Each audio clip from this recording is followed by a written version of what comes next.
There we go.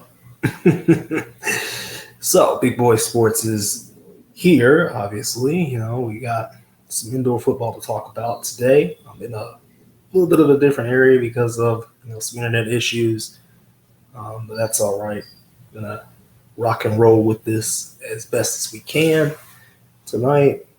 And honestly, I'm kind of tired at this point, so I might as well just do the other video tomorrow. So yeah, Carolina Cobras. Let's start with the Cobras first, because the Cobras have fallen. They have fallen to dormancy. Too many issues to count. We can count them on however many fingers you want to count them on. You want to say attendance, it was absolutely that. You want to say marketing, it was absolutely that. You want to say the owners, the team owners, were not in sync, losing money, businesses losing money, everybody losing money. That's basically what it was in Carolina.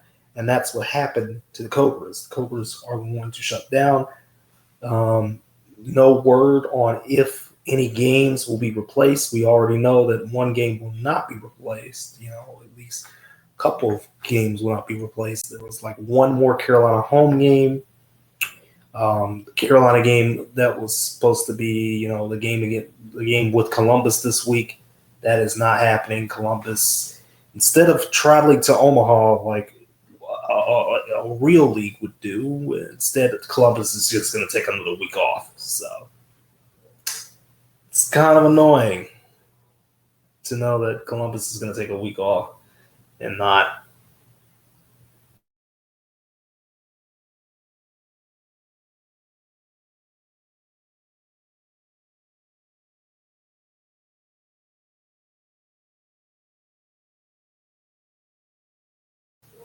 There goes the issues. Yeah, yeah. Like I said, I'm going through some internet issues, so bear with me, ladies and gentlemen. Bear with me. There are going to be some issues throughout the night. So Tyron Washington, he's going to get prepared for the Omaha game with the Dallas Falcons. He wasn't going to be Mass's head coach for long, to be quite honest with you.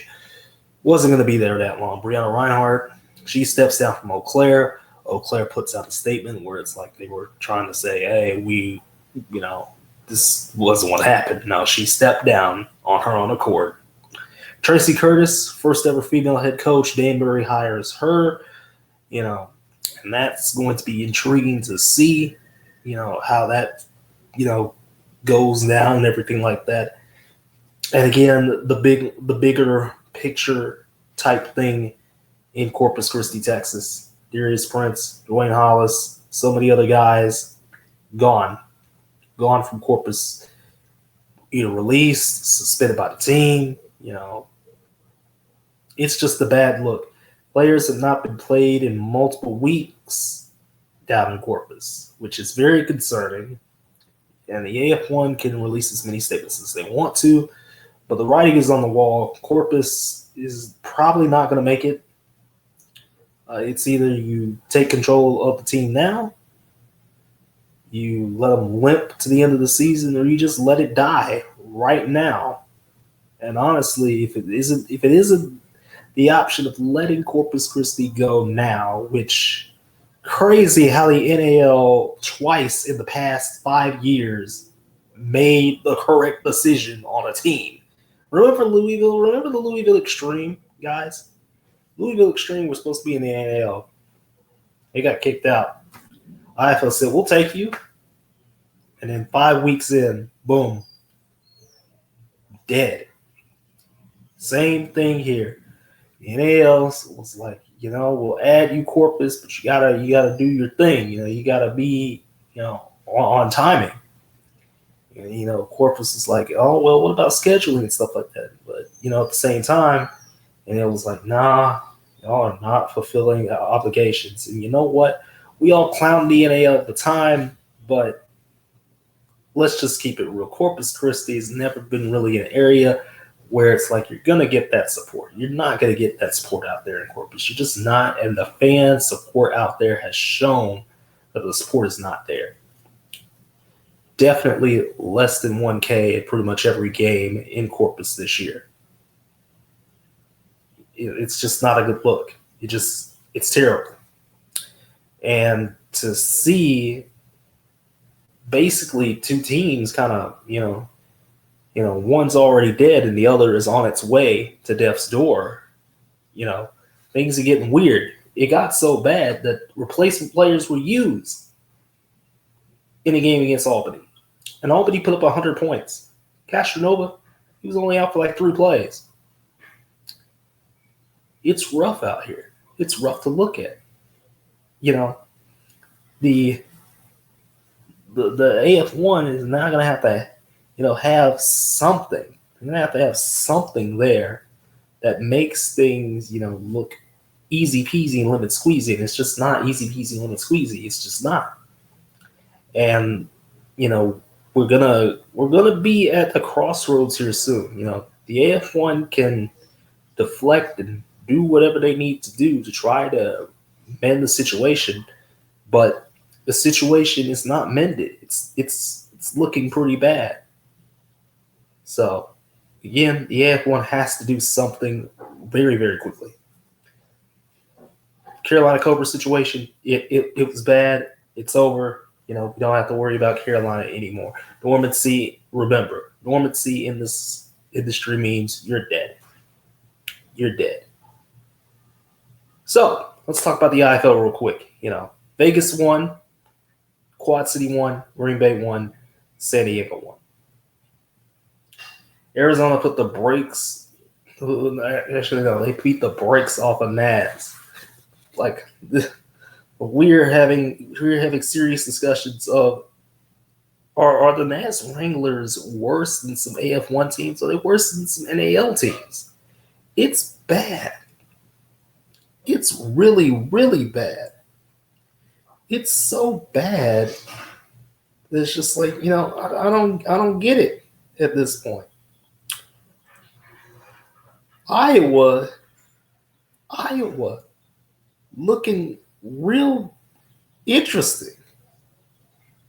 Like, what do you mean? James Cahoon, you are him this week. Now I personally call this wildcat looking formation the big barnstormer. Now I forgot what Off the Wall said we're gonna call it, but I don't remember. I don't remember. But in any case, Iowa had a big time, big boy formation, a formation that looks like me this week. A big boy, and it was beautiful. Never seen this formation before. We've seen the wishbone looking formation, for years and years in the CIF and sometimes in the NAL now, and that was big time. I loved every second of it. We need more formations that look like that in this game, because I swear I'm kind of tired of, sometimes I am kind of tired of seeing 3 receivers bunched to one side, other things like that. But yeah, Iowa beat the brakes off of Fishers, and Arizona beat the brakes off of Nats. Those are like the 2 biggest games of the week, to be quite honest. Quad City, still Quad City. But the only other undefeated beside Arizona. AL2, real quick. Jersey's looking good still. Still Cities continuing to fight. Michigan's beat the Pittsburgh Outlaws for a second time. The Georgia Indians are still winning games. And Tri-City beat Carolina. Spun. Now, to the NAL real quick. Las Vegas Kings, let's just stop. They put up a little bit better of a fight this time. But, Idaho still won. And then Columbus lost to Colorado. I don't understand what in the world's going on in Columbus, but that's not it. And, Beaumont, I don't understand Beaumont at all, but they continue to win somehow. They continue to win. And that's the bottom line. The Renegades have beaten Sioux City twice. Now with the NAL down to 8 teams, Beaumont's in a position to be in position. Can they continue this success? I think they can. Do you think they can? I think they can. The Cardiac Kids, they're not done yet. They are not done yet. Leak Henry got released from San Antonio, but I mean, San Antonio is kind of mid, to be quite honest with you. And, the rest of the AF1 games, honestly, Washington scoring 41 unanswered and then Oregon scoring 30 unanswered is kind of stupid. Makes that game look a lot closer than it actually was. It was 41-0. Oregon put up a bunch of garbage points, a bunch. Billy Salina, I mean, Rakeem Cato, he's doing great things. What can you say?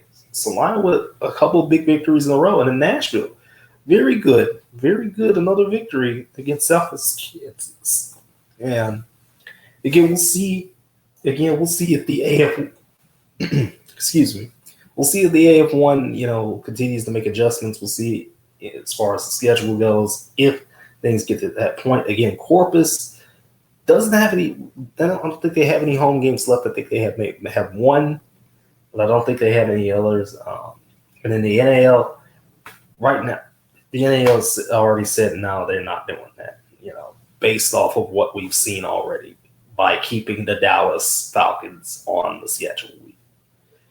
Instead of having Columbus go to Omaha, it would have been nice. It would have been real good. It would have been pink. It would have been a great matchup to go to Omaha. Columbus, Omaha, that was one of the matchups we were touting. A lot of people were wanting that matchup, and, we still don't get it. At least not right now, anyway. Could get into the NAL championship game, probably, but honestly, it's a long shot for Columbus right now. Let's just keep it real. They still got a long ways to go. And we still have a long month. May is here. May is here. Can anybody stop the Albany Firebirds? Can anybody keep Arizona and Quad City from going on a collision course with each other? Will the Cardiac Kids in Beaumont continue to be the best that they could be? Oh, and one last thing. Keith Russ, you and Shreveport not hitting refunds for that Carolina game is disgusting.